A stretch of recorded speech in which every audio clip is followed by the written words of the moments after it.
Again, here you go, you've got some tomatoes going on, and then of course you've got the tomato sauce, and then we're going to add it into our peppers and mushrooms for our Spanish sauce. So as again, we talked about Espanol, it's a basic brown. So we got a brown stock with some tomato and mirepoix, that's how you make it. And you've got your brown roux, and then you make your Espanol. The brown roux, there's a couple of different ways you can do it. I've seen some people take that flour and brown it in the oven first, and then add it in.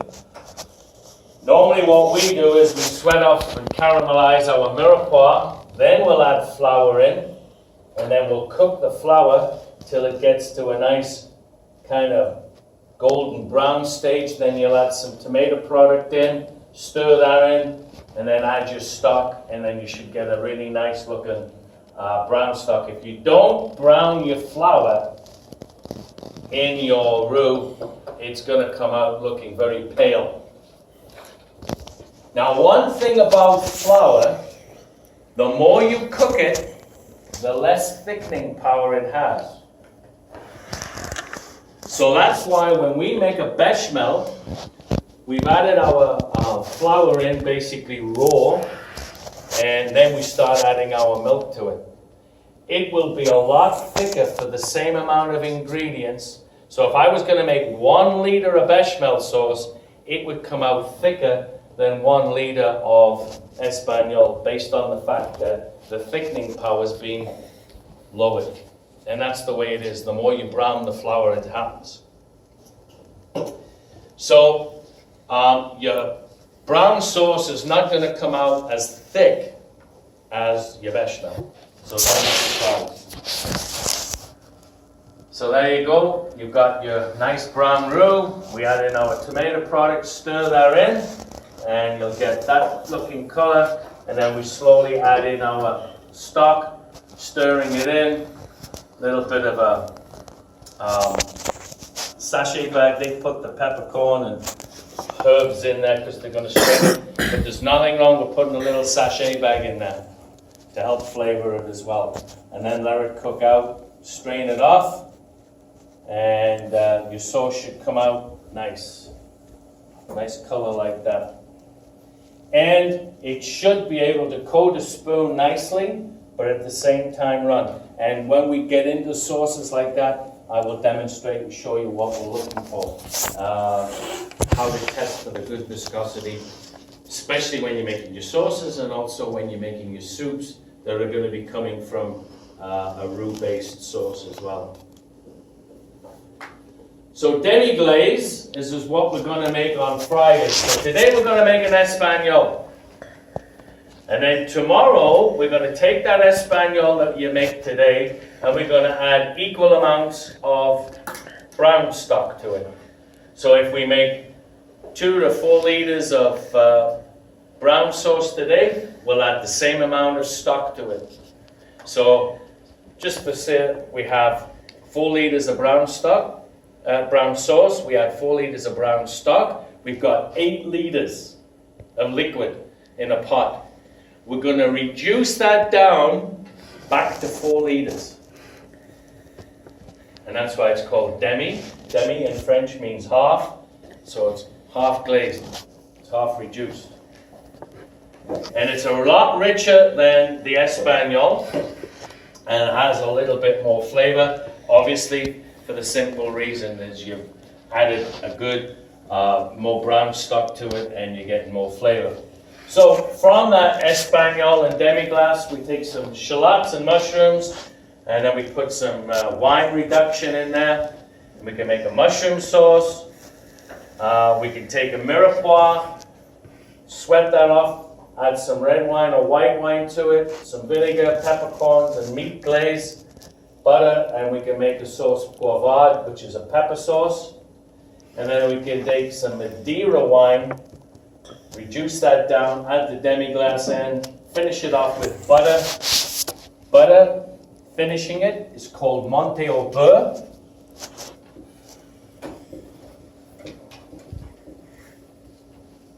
And Monte au beurre basically does a couple of things.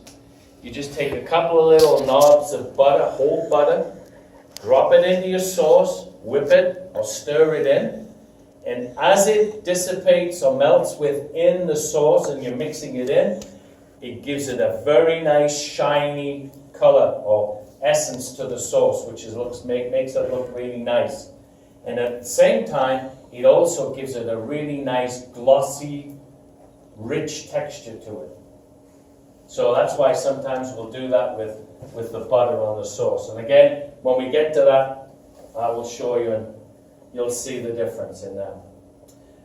Personally, if you look in your textbook, if you go in where basic sauces are, you'll see that there's a whole page of derivatives, what we call derivatives. Sauces that can be made from the mother sauces. There's a whole whack of them there. But there's only a few that you need to know about in this year. Next year will be a little bit of a different story.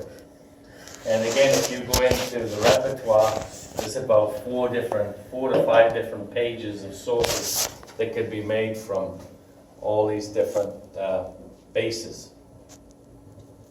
So hollandaise sauce, as we talked about, is a basic butter sauce. That's what it is, because that's what you're using. And it's thickened by an egg emulsion.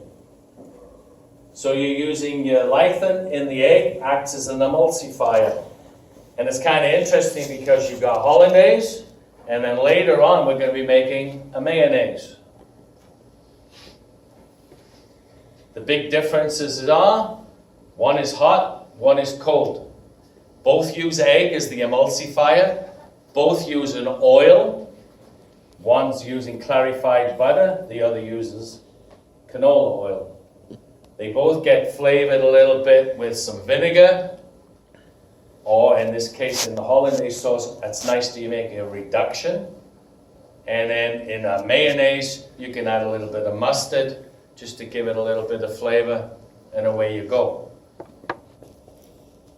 So they're kind of like brother and sister. So the flavor is produced by a reduction, as I said, which is normally made from vinegar, peppercorns, some chopped shallots, little bay leaf for options to put in there. How many of you guys make fresh hollandaise sauce at work? What do you use? Do you use a reduction? I honestly don't know. Like, I don't make it, I just know we make it. You don't know what goes in there? Like, I know we make it fresh every weekend, Okay. like every day for the weekend, but I don't know what exactly we do. Do you go into work? Do you work part-time still while you're here, or are you here full-time? Like every Friday. Okay, so when you go in and say, hey guys, what do we put in our hollandaise sauce? Do we, do we put a reduction in?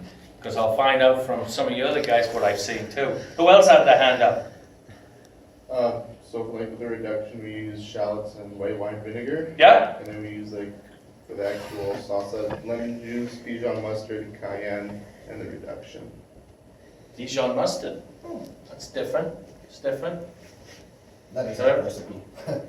Basically your recipe? Okay. Anybody else? Yeah. What do you use? We use apple cider vinegar, cayenne pepper, lemon juice, white wine. Oh, I've seen people just use water because they're cheap. And then maybe they add a little lemon juice in later on. Or they just pour a little lemon juice in with the eggs, or maybe just a little bit of vinegar. And again, white wine vinegar, I like white wine vinegar. To me, it's got more flavor. Cider vinegar is different because it might give it a little bit of impart a bit more of a cider flavor. But hey, I'm not saying you couldn't use it if that's what the chef wants, that's what he wants. So, for me, a reduction is the way to go. And you can make a reduction ahead of time. Basically, a reduction is you take a liter of vinegar with some peppercorns, bay leaf, lemon juice. Some people, again, put white wine in, and you reduce it down maybe to about half, so it's got a really nice, intensive flavor. Take it, strain it off, and then you can keep it in a container. Mark it, reduction. And then maybe you need about, 2 tablespoonfuls of that, because it's so powerful. It just adds to the egg yolk, and it helps to give it flavor. And then, of course, you can finish the sauce off. Some people will put a little bit of lemon juice back in there at the end.